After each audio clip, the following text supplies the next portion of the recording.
I've picked the wrong camera to bring out in this terrible cold and my fingers are frozen. Zenit-E. If you've got Zenit-E, don't use it in winter. I have been trying to get out of my comfort zone, which is pretty much taking pictures in urban settings, but of abandonment or sort of empty spaces. So I went out with the intention of taking pictures of actual human beings for a change.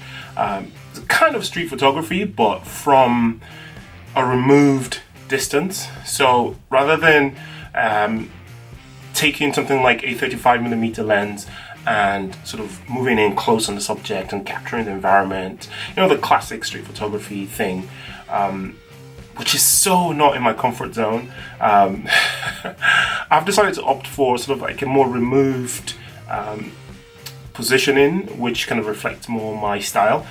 And I'm not talking about the sort of creepy telephoto photography that you get with the 200mm to 300mm lens. I'm talking about something like this, which is a 135 lens, which is actually a portrait lens, but you can be removed enough so as not to like be in the person's face, or you can still get a pretty interesting shot. And the thing about the portrait lens like this is it's quite flattering to the human features. So yeah, so those are two things that I hardly ever do. I hardly ever take pictures of people, and I hardly ever use this kind of lens. Because it's an M42 mount, I have opted to use it with this, which is a Zenit-E. There we go. Look at that. So that's not unobtrusive. I mean, this is the other thing with this lens. Even though I can grab a photo from like 5, 6, 7 meters away, if you point this camera at someone, it's quite obvious what you're taking a picture of, because it's quite sort of directional. Unlike what you get with a 35mm, where you can sort of point slightly off target and you can still get the subject in your sort of 1/3 on one side, which is quite pleasant anyway.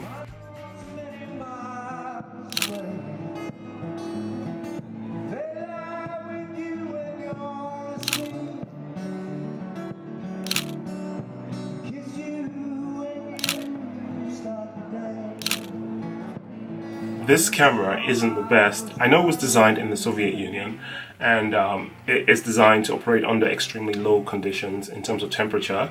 It's not a very pleasant camera to use if you're not wearing gloves, which I wasn't for whatever reason.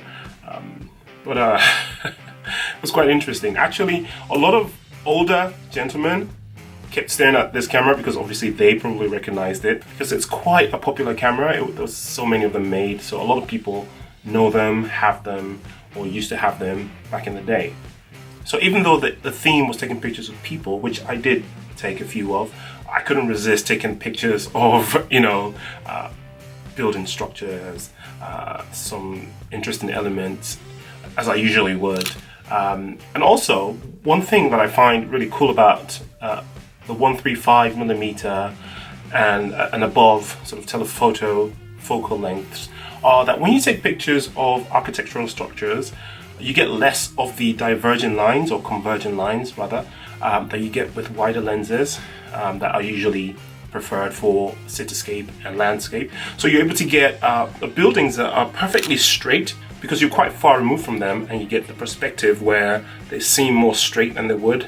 When I want to take a picture of the skateboarders, because they were in shade, I couldn't set the shutter speed fast enough to capture or freeze their motion, so to say. And because I didn't have any flash, I couldn't freeze motion anyway.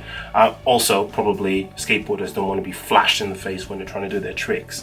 So I was kind of shooting at 1/60th of a second, wide open almost, and you can see the result of that. I got some blurry images. The same with acrobats. Their moves are so quick. You know, someone doing a twist and somersault is moving so fast that you need something like 1/1000th of a second to actually freeze them, which of course this camera is not able to do. Also, I didn't go to 500, I just shot them at 1/125 because I had to act really quickly, but still interesting, I think. Unfortunately, when I got home and I was taking the camera out of my bag, I accidentally clipped this and exposed post the film. Luckily, I was indoors and I was in a relatively dark room. I wasn't outside in the sun when that happened. But I can see the loss of contrast in all of the shots, especially the frames that are closer to, you know, the fore when the back was opened, and you can just see the blatant light leak in there. But actually, one of the light leaks is actually interesting. The picture of the lady sitting on the stairs and with her friend, and you know, that kind of sort of highlights that, and the couple right to her back. I think that kind of created an interesting feel to the photo. I'm sure a lot of people are into this kind of thing. But I think I would have preferred it to have not leaked. But there you go. Those pictures with the light leak are going to be the most popular ones on Instagram. You see.